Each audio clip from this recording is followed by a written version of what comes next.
BMC radio Malayalam വാർത്തകൾ നിങ്ങൾക്കായി അവതരിപ്പിക്കുന്നത് ഐമാക് കൊച്ചിൻ കലാഭവൻ. കലാവിദ്യാർത്ഥികൾക്ക് പ്രിയപ്പെട്ട ബഹ്റൈനിലെ കലാകേന്ദ്രം. കൂടുതൽ വിവരങ്ങൾക്കായി സന്ദർശിക്കൂ www.bahrainmediacity.com. നമസ്കാരം, BMC റേഡിയോ മലയാളം വാർത്തകളിലേക്ക് സ്വാഗതം. ഞാൻ ധനുകൃഷ്ണ.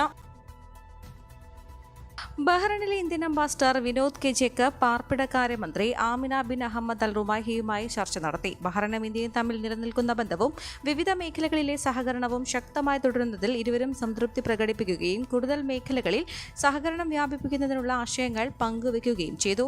വിവിധ മേഖലകളിൽ മുന്നേറ്റവും വളർച്ചയും നേടിയെടുത്ത് മുന്നോട്ട് കുതിക്കാൻ ബഹ്റൈന് സാധിക്കട്ടെ എന്ന് അംബാസിഡർ ആശംസിച്ചു. തനിക്ക് നൽകിയ ഊഷ്മള സ്വീകരണത്തിന് അംബാസിഡർ പ്രത്യേകം നന്ദി മന്ത്രിയെ അറിയിക്കുകയും ചെയ്തു.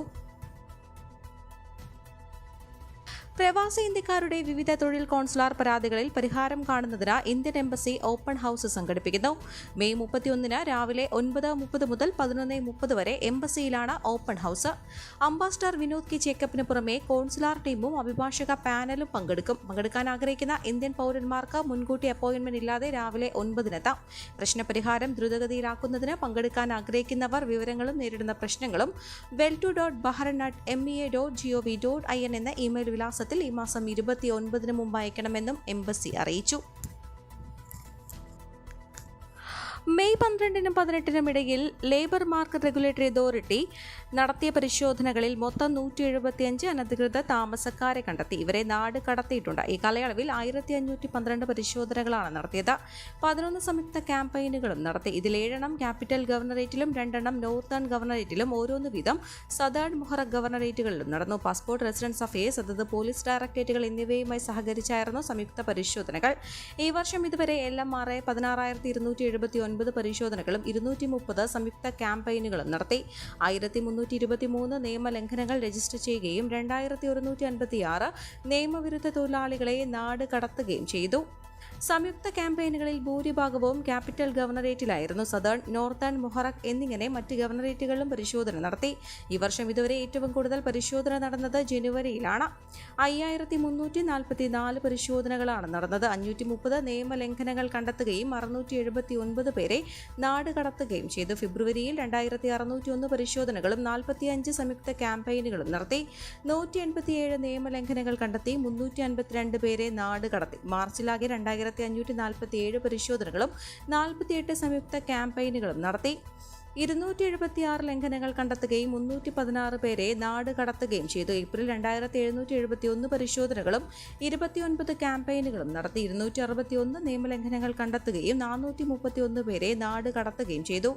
മെയ് മാസത്തിൽ ഇതുവരെ മൊത്തം 3016 പരിശോധനകളും 26 സംയുക്ത പരിശോധനാ ക്യാമ്പയിനുകളും നടത്തി. 69 നിയമലംഘനങ്ങൾ കണ്ടെത്തിയപ്പോൾ 375 നാട് കടത്തലുകളും നടന്നു. KCT ബിസിനസ് സെന്ററിൽ നടന്ന ചടങ്ങിൽ ബഹ്റൈൻ കണ്ണൂർ സിറ്റി കൂട്ടായ്മ അംഗങ്ങളുടെ മക്കളിൽ 2023-24 അധ്യയന വർഷം SLC+2 CBSE 10-12 പരീക്ഷകളിൽ വിജയിച്ച കുട്ടികൾക്ക് മെമന്റോയും സർട്ടിഫിക്കറ്റും നൽകി അനുമോദിച്ചു. PK നസീർ അധ്യക്ഷത വഹിച്ച പരിപാടിയിൽ നൌഷാദ് കണ്ടിക്കൽ സ്വാഗതം പറഞ്ഞു. എക്സിക്യൂട്ടീവ് അംഗങ്ങളായ മഷൂദ് സിദ്ദീഖ്, എമി റയീസ്, ഫൈസുഖ് ചക്കാൻ, ഫുഹദ്, വനിതാ അഡ്മിനുകളായ ഷാഹിന, സുഫൈജ എന്നിവർ വിജയികൾക്കുള്ള ഉപഹാരം നൽകി. അൻസാരി നന്ദി പറഞ്ഞു. അവന്യൂ 2-നും കിങ് ഫൈസൽ ഹൈവേക്കുമിടയിൽ സനാബസിലെ ബുദയ്യ ഹൈവേയിൽ അറ്റകുറ്റപ്പണികൾ നടക്കുന്നതിനാൽ ഗതാഗത ക്രമീകരണം ഏർപ്പെടുത്തി. 2 ദിശകളിലേക്കും 2 ലൈനുകൾ ഘട്ടം ഘട്ടമായി അടയ്ക്കുമെന്നും വർക്ക്സ് മന്ത്രാലയം അറിയിച്ചു. പ്രവൃത്തി ദിവസങ്ങളിൽ 2 ദിശകളിലും 1 ലൈൻ അടച്ചിടും. 2 ലൈനുകൾ ഗതാഗതത്തിനായി തുറന്നിടും. വാരാന്ത്യങ്ങളിൽ 2 ദിശകളിലും 2 ലൈനുകൾ അടച്ചിടും.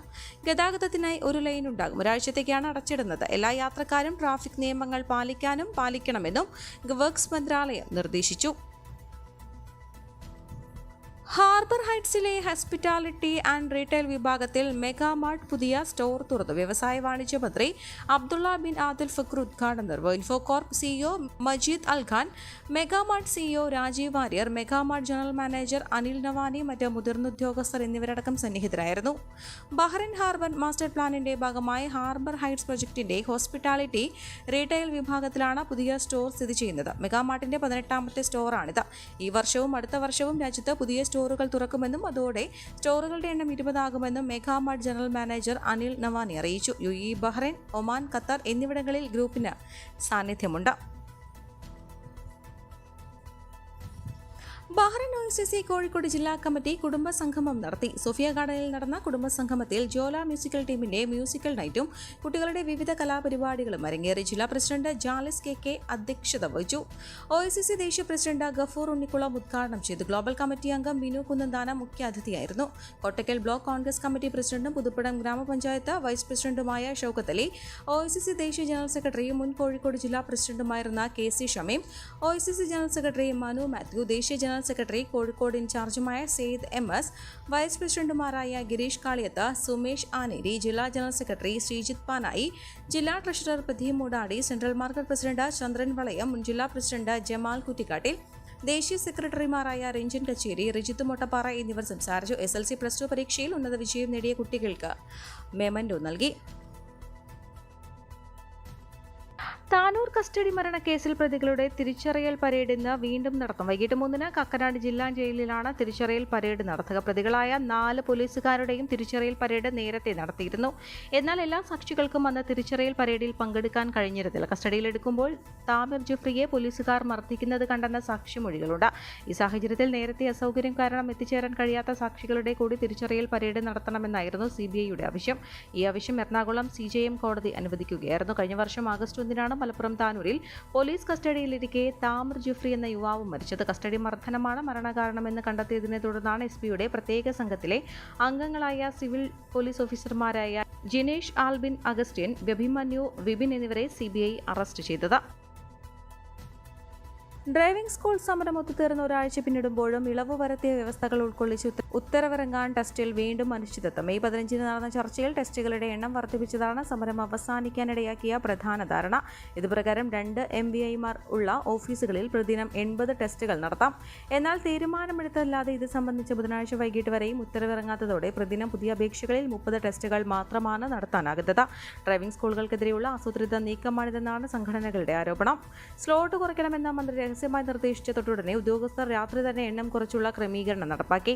എന്നാൽ മെയ് 15-ന് ചർച്ചയിൽ തീരുമാനമെടുക്കുകയും മാധ്യമങ്ങൾക്ക് മുന്നിൽ മന്ത്രി തന്നെ വ്യക്തമാക്കുകയും ചെയ്തിട്ടും ടെസ്റ്റ് പഴയ പടി നടത്താനാണ് ഗതാഗത കമ്മീഷണറേറ്റിന്റെ നീക്കമെന്നും അസോസിയേഷൻ ഭാരവാഹികൾ ആരോപിക്കുന്നു. പുതിയ സ്ലോട്ടുകൾ ബുക്ക് ചെയ്യാൻ കഴിയുന്നില്ലെന്നതാണ് മറ്റൊരു പ്രശ്നം.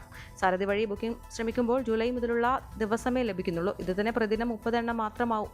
സമരം മൂലം ടെസ്റ്റ് മുടങ്ങിയവരുടെ കാര്യത്തിൽ ഇനിയും വ്യക്തമായ നിർദ്ദേശം ഇതുവരെ നൽകിയിട്ടില്ല. ഓരോ ഓഫീസിലെയും കെട്ടിടങ്ങളുടെ അപേക്ഷകളുടെ എണ്ണം എടുത്ത് ആവശ്യമുള്ള ഓഫീസുകളിൽ എൻഫോഴ്സ്മെന്റ് വിഭാഗത്തിൽ നിന്ന് MVIമാരെ നിയോഗിച്ച് ടെസ്റ്റുകളുടെ എണ്ണം കൂട്ടുമെന്ന് മന്ത്രി ചർച്ചയ്ക്ക് ശേഷം പ്രഖ്യാപിച്ചിരുന്നു. ഇതിന് നടപടി ഉണ്ടായിട്ടില്ല. ടെസ്റ്റിന് ഉപയോഗിക്കുന്ന വാഹനങ്ങളുടെ കാലപരിധി 3 വർഷം കൂടി നീട്ടിയെങ്കിലും ഉത്തരവിറങ്ങാതായതോടെ ഇതും അന്തരീക്ഷത്തിലാണ്. ഇൻസ്ട്രക്ടർമാർ തന്നെ പഠിതാക്കളെ ടെസ്റ്റ് ഗ്രൗണ്ടിൽ എത്തിക്കണമെന്നത് പുതിയ നിർദ്ദേശം ഏകപക്ഷീയമായി അടിച്ചേൽപ്പിക്കുന്നതായും സംഘടനകൾ പറയുന്നു. CITU ഇതിനെതിരെ രംഗത്തെത്തുകയും മന്ത്രിക്ക് കത്ത് നൽകുകയും ചെയ്തിട്ടുണ്ട്. നാട് വിട്ട് കൊല്ലം ഇല്ലമാക്കിയ അബ്ദുൾ സലീമിന് മരണാനന്തരം ജന്മനാട്ടിലേക്ക് മടക്കം. 18 വർഷം മുൻപ് കോഴിക്കോട് കാന്തപുരത്ത് നിന്ന് കാണാതായ സലീമിനെ തേടി അലയുകയായിരുന്നു ഇക്കാലം അത്രയും കുടുംബം. ഒടുവിൽ മെഡിക്കൽ കോളേജിലെ പഠനമേശയിൽ കുടുംബം അദ്ദേഹത്തിന്റെ മൃതദേഹം കണ്ടെത്തി. കാന്തപുരം കൊയിലോത്ത് കണ്ടി മുണ്ടൂച്ചാലിൽ അബ്ദുൾ സലീമിന്റെ മൃതദേഹമാണ് ബുധനാഴ്ച മകൻ നിസാബും സഹോദരൻ അബ്ദുൾ സമദും ചേർന്ന് കൊല്ലത്തെ സ്വകാര്യ മെഡിക്കൽ കോളേജിൽ നിന്ന് ഏറ്റുവാങ്ങി നാട്ടിലേക്ക് കൊണ്ടുപോയത്. 2006-ൽ ബത്തേരിയിൽ ജോലി നോക്കുമ്പോഴാണ് സലീമിനെ കാണാതാകുന്നത്. അപ്പോൾ തന്നെ ബാലുശ്ശേരി പോലീസിൽ പരാതി നൽകുകയും വിവിധയിടങ്ങളിൽ അന്വേഷണം നടത്തുകയും ചെയ്തിരുന്നുവെങ്കിലും ഒരു വിവരവും ലഭിച്ചില്ല. 5, 3, 1 വയസ്സുള്ള 3 കുട്ടികളാണ് സലീമിന് അന്നുണ്ടായിരുന്നത്. ചെറിയ മാനസിക അസ്വസ്ഥ്യം ഉണ്ടായിരുന്നതായി ബന്ധുക്കൾ പറയുന്നു. കൊല്ലത്തെത്തി വിവിധ മഹലുകളിൽ ജോലി നോക്കിയിരുന്നെങ്കിലും സലീമിനെ കഴിഞ്ഞ ഡിസംബറിലാണ് വഴിയോരത്ത് അവശനായി കിടക്കുന്ന നിലയിൽ കണ്ടെത്തിയത്. പോലീസാണ് ജില്ലാ ആശുപത്രിയിൽ എത്തിച്ചത്. ജില്ലാ ആശുപത്രിയിലെ സീനിയർ നഴ്സിംഗ് ഓഫീസർ സുരഭിയുടെ പരിചരണത്തിലായിരുന്നു സലീം. പിന്നീട് 5 മാസം മുൻപ് സലീം മരണമടഞ്ഞപ്പോൾ സുരഭിയുടെ ആവശ്യപ്രകാരം മതാചാരപ്രകാരം ചടങ്ങുകൾ നടത്തണമെന്ന് മരണത്തിന് മുൻപ് സലീം സുരഭിയോട് പറഞ്ഞിരുന്നു. പിന്നീട് സർക്കാർ ഉത്തരവ് പ്രകാരം സ്വകാര്യ മെഡിക്കൽ കോളേജ് ആശുപത്രിക്ക് പഠനാവശ്യത്തിനായി മൃതദേഹം വിട്ടുകൊടുത്തു. ഇക്കാര്യം വാർത്തയായതോടെയാണ് കോഴിക്കോടുള്ള ബന്ധുക്കൾ സംശയം തോന്നി അന്വേഷിക്കുന്നത്. പിന്നീട് അവർ മെഡിക്കൽ കോളേജ് ആശുപത്രിയിലെത്തി മൃതദേഹം തിരിച്ചറിഞ്ഞു. പറക്കമുറ്റാത്ത പ്രായത്തിൽ തനിക്ക് നഷ്ടപ്പെട്ട പിതാവിന്റെ ചേതനയേറ്റ ശരീരം ഇക്കാലം അത്രയും കഴിഞ്ഞ് മെഡിക്കൽ കോളേജ് ആശുപത്രിയിൽ കണ്ടപ്പോൾ മകന് നിസാമിന് ദുഃഖം താങ്ങാനായില്ല. പിന്നീട് ദീർഘമായ നടപടിക്രമങ്ങൾക്ക് ശേഷമാണ് മൃതദേഹം ബന്ധുക്കൾക്ക് വിട്ടുകിട്ടിയത്. സലീമിന്റെ ഭാര്യ മേമോനയും സഹോദരങ്ങളായ ഷെരീഫും സലീനയും മൃതദേഹം നാട്ടിലെത്തുന്നതും കാത്ത് കൊയിലോത്ത് കണ്ടി മുണ്ടൂച്ചാലിലെ വീട്ടിൽ കണ്ണീരോടെ കാത്തിരിക്കുകയാണ്. ഖബറടക്കം കൊയിലോത്ത് കണ്ടി ജുമാ മസ്ജിദ് ഖബർസ്ഥാനിൽ നടക്കുമെന്ന് ബന്ധുക്കൾ പറഞ്ഞു. മെഡിക്കൽ കോളേജിൽ പഠനാവശ്യത്തിനായി വിട്ടുകൊടുത്ത മൃതദേഹം ബന്ധുക്കൾക്ക് തിരികെ നൽകുന്നത് സംസ്ഥാനത്ത് ഇത് ആദ്യമാണ്. സംസ്ഥാനത്ത് ഇന്ന് അതിശക്തമായ മഴയ്ക്ക് സാധ്യതയുള്ളതിനാൽ വ്യാഴാഴ്ച കേന്ദ്ര കാലാവസ്ഥാ വകുപ്പ് ഇടുക്കി, എറണാകുളം, തൃശൂർ, പാലക്കാട്, മലപ്പുറം, കോഴിക്കോട്, വയനാട് ജില്ലകളിൽ ഓറഞ്ച് അലർട്ടും, തിരുവനന്തപുരം, കൊല്ലം, പത്തനംതിട്ട, ആലപ്പുഴ, കോട്ടയം, കണ്ണൂർ, കാസർഗോഡ് ജില്ലകളിൽ യെല്ലോ അലർട്ടും പ്രഖ്യാപിച്ചു. ശക്തമായ കാറ്റും മോശം കാലാവസ്ഥയും പ്രതീക്ഷിക്കുന്നതിനാൽ ഇനിയൊരു അറിയിപ്പുണ്ടാകുന്നതുവരെ കേരള തീരത്ത് നിന്ന് കടലിൽ പോകാൻ പാടില്ലെന്നും കേന്ദ്ര കാലാവസ്ഥാ വകുപ്പ് അറിയിച്ചു. കഴിഞ്ഞ ദിവസം പെയ്ത മഴയിൽ സംസ്ഥാനത്ത് കനത്ത നഷ്ടമാണ് ഉണ്ടായത്. പല ജില്ലകളിലും വലിയ വെള്ളക്കെട്ടാണ് രൂപപ്പെട്ടത്. മണിക്കൂറുകളോളം തുടർച്ചയായി പെയ്ത മഴയിൽ കൊച്ചിയും കോഴിക്കോടും തൃശൂരും വെള്ളത്തിൽ മുങ്ങി. കൊച്ചിയിൽ Kadavanthra, south Chittoor road, MG road എന്നിവിടങ്ങളിൽ വെള്ളക്കെട്ടുണ്ടായി. KSRTC സ്റ്റാൻഡ് പരിസരത്തെ കടകളിൽ വെള്ളം കയറി. കളമശ്ശേരി, മൂലേപ്പാടത്തും ഇടക്കൊച്ചിയിലും വീടുകളിൽ വെള്ളം കയറി.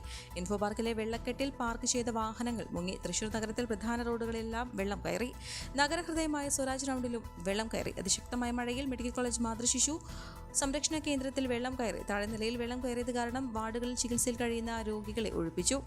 ICUവിലും വെള്ളം കയറിയത് പ്രതിസന്ധിക്കിടയാക്കി. ICUവിലുണ്ടായിരുന്ന കുട്ടികളെ മറ്റ് യൂണിറ്റുകളിലേക്ക് മാറ്റി. ആശുപത്രിക്കകത്ത് രാത്രി വൈകിയും വെള്ളം പമ്പ് ചെയ്ത് മാറ്റാൻ ശ്രമം നടക്കുന്നുണ്ട്. ആശുപത്രിയുടെ മുൻഭാഗത്തും താഴ്നിലയിലും വെള്ളം കയറിയതോടെ കൂട്ടിരിപ്പുകാരും ബുദ്ധിമുട്ടിലായി. ഈ വാർത്തയോടുകൂടെ BMC റേഡിയോ മലയാളം വാർത്തകൾ സമാപിക്കുന്നു. നന്ദി, നമസ്കാരം.